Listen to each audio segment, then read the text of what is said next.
Hi dears, അസ്സലാമു അലൈക്കും. എല്ലാ കൂട്ടുകാർക്കും നമ്മുടെ ഇന്നത്തെ ഈ വീഡിയോയിലോട്ട് സ്വാഗതം. അപ്പോൾ എന്തൊക്കെയുണ്ട് എല്ലാവരുടെയും വിശേഷങ്ങൾ? എല്ലാവർക്കും സുഖമാണെന്ന് വിചാരിക്കുകയാണ്. അപ്പോൾ നമ്മൾ ഇന്നൊരു റെസിപ്പി വീഡിയോ ആയിട്ടാണ് വന്നിട്ടുള്ളത്. പടവലങ്ങ കൊണ്ട് ഒരു കറിയാണ് കേട്ടോ ഉണ്ടാക്കാൻ പോകുന്നത്. അപ്പോൾ വീഡിയോ എല്ലാവരും ഫുള്ളായിട്ട് സ്കിപ്പ് ചെയ്യാതെ കാണുക. ഇഷ്ടമായി കഴിഞ്ഞാൽ നമ്മുടെ ചാനൽ ഒന്ന് സബ്സ്ക്രൈബ് ചെയ്യാനും ലൈക്ക് ചെയ്യാനും ഷെയർ ചെയ്യാനും മറന്നു പോകരുത്. അപ്പോൾ ലൈക്ക് ചെയ്യാൻ മറന്ന കൂട്ടുകാരൊക്കെ ഉണ്ടെങ്കിൽ ആ ലൈക്ക് ബട്ടണിൽ ഒന്ന് പ്രസ് ചെയ്യുക. അതുപോലെ തന്നെ സബ്സ്ക്രൈബ് ചെയ്യാതെ കാണുന്ന കൂട്ടുകാരൊക്കെ ഉണ്ടെങ്കിൽ ഒന്ന് സബ്സ്ക്രൈബും കൂടെ ചെയ്യുക കേട്ടോ. അപ്പോൾ ഞാനിവിടെ 2 പടവലങ്ങ വാങ്ങിയിട്ട് 2-3 ദിവസമായിട്ടോ. അപ്പോൾ അതിൽ ഒന്നിങ്ങനെ ചെറുതായിട്ട് കേടായി വരുന്നുണ്ട്. അപ്പോൾ ഇന്ന് അതുകൊണ്ട് കറി ഉണ്ടാക്കാമെന്ന് വിചാരിച്ചു കേട്ടോ. അങ്ങനെ പടവലങ്ങ പീലറും കൊണ്ട് അതിൻ്റെ തൊലിയൊക്കെ കളഞ്ഞിട്ട് നടുവിൽ കൂടി മുറിച്ചെടുത്തിട്ട് അതിൻ്റെ ഉള്ളിലുള്ള കുരുകളൊക്കെ മാറ്റി എടുക്കുകയാണ്.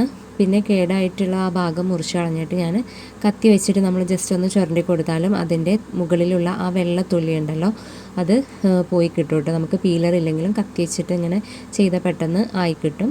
അങ്ങനെ പടവലങ്ങ രണ്ടും ഞാൻ കഴുകി വൃത്തിയാക്കി ക്ലീനാക്കിയൊക്കെ എടുക്കുന്നുണ്ട് കേട്ടോ. എന്നിട്ട് അത് ചെറുതായിട്ട് മുറിച്ചെടുക്കുന്നുണ്ട്, കനം കുറച്ചിട്ട് മുറിച്ചെടുക്കുന്നുണ്ട്. നിങ്ങൾക്ക് ഏതൊരു ഷേപ്പിലാണോ വേണ്ടുന്നുണ്ടെങ്കിൽ അങ്ങനെ കട്ട് ചെയ്യാം കേട്ടോ. ഞാനിപ്പോൾ നീളത്തിൽ ആദ്യം മുറിച്ചിട്ട് പിന്നെ അതിനെ ചെറുതാക്കി കനം കുറച്ച് അരിഞ്ഞെടുക്കുകയാണ് ചെയ്യുന്നത്. അപ്പോൾ നമുക്ക് എളുപ്പത്തിൽ ഉണ്ടാക്കാൻ പറ്റുന്ന ഒരു കറിയാണ് കേട്ടോ. പരിപ്പൊന്നും ഇടുന്നില്ല ഇതിൽ. നല്ല ടേസ്റ്റുള്ള കറിയാണ്. ചോറിൻ്റെ കൂടെയൊക്കെ കഴിക്കാൻ നല്ല ടേസ്റ്റാണ് കേട്ടോ. അപ്പോൾ ഞാനിവിടെ പടവലങ്ങയൊക്കെ ചെറുതായിട്ട് അരിഞ്ഞെടുത്തിട്ടുണ്ട്. ഇനി അതിലോട്ട് 2 തക്കാളി, 3 പച്ചമുളക്, 1 വലിയ ഉള്ളിയാണ് കേട്ടോ എടുത്തിട്ടുള്ളത്. അത് നന്നായിട്ട് കഴുകി വൃത്തിയാക്കിയിട്ട് കൊണ്ടുവന്നിട്ടുണ്ട്. ഇനി നമുക്ക് അതൊക്കെ ഒന്ന് അരിഞ്ഞിട്ട് കുക്കറിലോട്ട് ഇട്ട് കൊടുക്കാം കേട്ടോ. അപ്പോൾ സവാള അരിയണം, തക്കാളി അരിഞ്ഞു, പച്ചമുളകും അരിഞ്ഞിട്ട് ഞാൻ അത് കുക്കറിൽ ഇട്ട് കൊടുക്കുകയാണ്.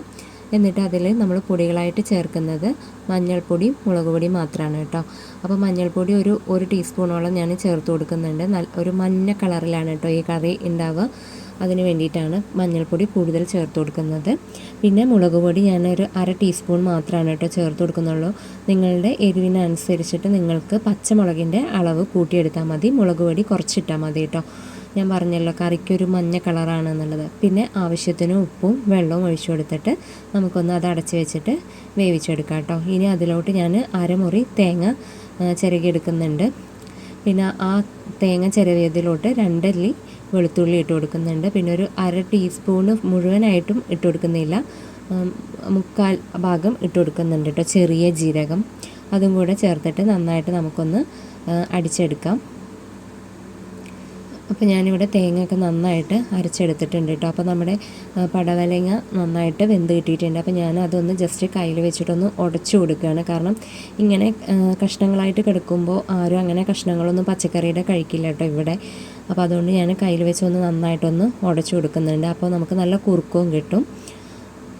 ഇനി അതിലോട്ട് നമ്മൾ അരച്ച് വെച്ച തേങ്ങയും കൂടെ ഒഴിച്ചിട്ട് നന്നായിട്ട് ഇളക്കി കൊടുക്കുക. ഈ ഒരു ടൈമിൽ നമുക്ക് ഉപ്പുണ്ടോ എന്നുള്ളത് നോക്കാം കേട്ടോ. എന്നിട്ട് അതൊന്ന് തിളപ്പിച്ചെടുക്കുക.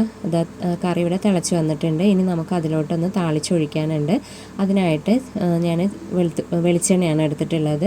അതിലോട്ട് നമ്മൾ കുറച്ച് കടുകിട്ട് കൊടുത്തു. പിന്നെ 2 ഉണക്കമുളക് കൈകൊണ്ട് പൊട്ടിച്ചിട്ട് കൊടുത്തു. പിന്നെ ആവശ്യത്തിന് കറിവേപ്പിലയും കൂടെ ചേർത്തിട്ട് അത് ഈ താളിച്ചത് അങ്ങനെ കറിയിലോട്ട് ഒഴിച്ചു കൊടുത്തിട്ട് ഒന്ന് അടച്ച് വയ്ക്കുന്നുണ്ട് കേട്ടോ.